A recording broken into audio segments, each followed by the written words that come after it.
My name is Tom van Oppem, and I'm a professional Ocarina player here in Japan. Since when did you move to Japan? Almost 9 years ago. And why did you choose Japan? Oh, that's a very good question because I went to different countries before I came to Japan. But I always had a interest in Japanese culture and, of course, Japanese video games and some anime. Like many people. But I was traveling, and it was the first time I came here for a concert. They invited me to play, and I thought I was going to stay for maybe 1 month. But I really enjoyed it here, so I stayed 1 month, became 2 months, 3 months, 9 years. Oh. So yeah, I just liked it here. And since when did you started playing Ocarina? The first Ocarina I got, I was probably around 13 years old or something, almost 20 years ago. When did you started considering yourself a professional Ocarina player? Oh, difficult question. I never really had a day where I was like, okay, I am professional.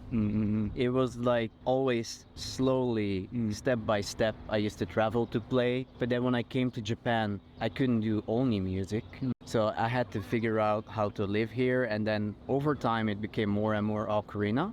But there was no real point where I can say like, okay, this is me becoming professional. There's one big thing I can say is like 2 years ago I made major label debut in Japan with Universal Music. So while I was already professional, it kind of reconfirmed it. Like, okay, I'm not indie either, I'm now like legitimate artist. It's hard to say like this is the day. Did you start working with music already before coming to Japan, right? Yes, I was just playing Ocarina. And did you used to do concerts, right? Oh, special effects. Yes, I did concerts mainly first in Europe. Then I got invited to play in China, and I did some performances in China. Then I went to visit Taiwan, and then I came to play in Japan. To move here to Japan, did you had to get like a normal job? How did you move? Moving here took a while to get everything arranged, but I first applied for cultural studies, so to be able to come here, and then I was able to do like part-time job and everything. And now I work also for a music company. Yeah. So that allows me now to stay, and I've been here for a long time. Yeah. So now I'm kind of integrated. What do you think are the main differences between living in Japan or living in Europe? Very deep question. But first thing that I noticed is that Japan is still a very safe country. That is one thing. Going out at night and traveling around feels very comfortable, which means a lot of people travel late at night with public transport and everything. So even for me when I work, I live outside Tokyo actually. I travel at least like an hour and a half every time I go anywhere. In Europe, I would never do that. I would be like, why? I would live closer to my job or find a job closer to my home. So that's something I noticed in Japan is very normal to move around a lot in the country. But it's very easy to move around because public transport is also way better. I don't know about where you guys live, but for my area, it's always like, the train is late. So for us the same. Yeah. So it's very convenient, I would say. Same with food stores. Like you've seen yourself, there's many convenience stores. So I guess it's more like a convenient country. Yeah, that makes sense. Yeah. The differences in the culture or in the people, did you notice something? Japanese people are in general more reserved and quiet. However, I've been here for so long now, I can communicate with them. It allows me to connect to Japanese people.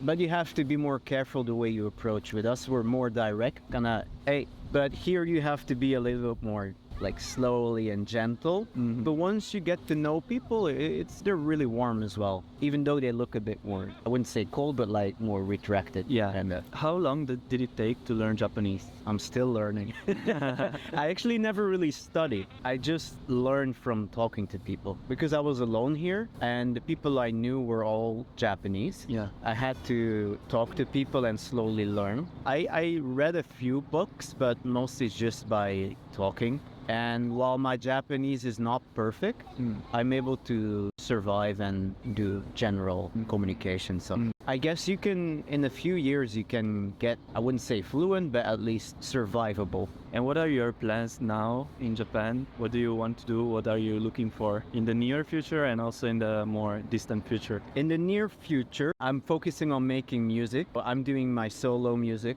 as mainly ocarina, maybe some vocal as well. And then I'm also working on a new band that's a electric guitar, Japanese vocal, and ocarina. This is all near future. And then for a little bit further away, I hope to start making my own ocarinas for the public itself. Do you feel like, is there any difference between the opportunities you can have here or in Europe? For me personally, because the ocarina is more well known in Japan, because they put it in like anime, like Totoro, even Dragon Ball, or Kitaro, or even in video games like Legend of Zelda. It's kind of more well known. So it allows me to more easily kind of connect to people and find new public. And also because the way I approach my instrument and music, I'm kind of unique here as well. So it allows me to connect to many interesting people and get many cool opportunities. So. What about the cost of living here compared to Europe?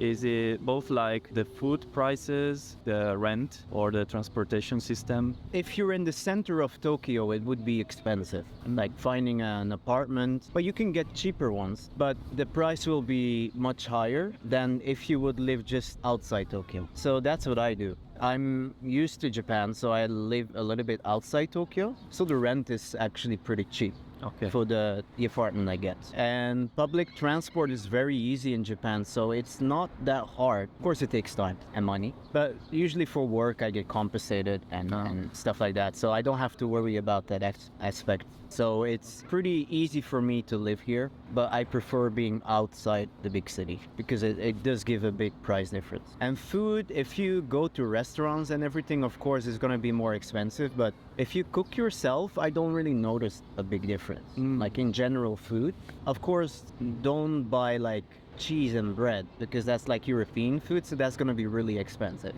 If you buy Japanese food, then it's just normal price. Do you feel like in general, if you put everything together, is it overall cheaper or more expensive than Europe? I'm from Belgium, right? Yeah. So for me, compared to Belgium, I would say it's actually cheaper here for me. I cannot speak about general Europe. When I moved, I felt that it was pretty cheap. And do you feel, is there a big difference between Tokyo and the other cities in Japan? I talk about the prices. Yes, if you come to Tokyo and you're like, I'm going to live in the center of Tokyo, like in a building we see there, then you're going to pay a lot of money. Then you probably either have a good job or a lot of money in the bank. So I wouldn't suggest that. And if you don't want to cook and you buy food in restaurants and convenience stores and everything, then it's going to be more expensive. If anyone wants to live in Japan, it doesn't even have to be far. I would just suggest a little bit outside Tokyo.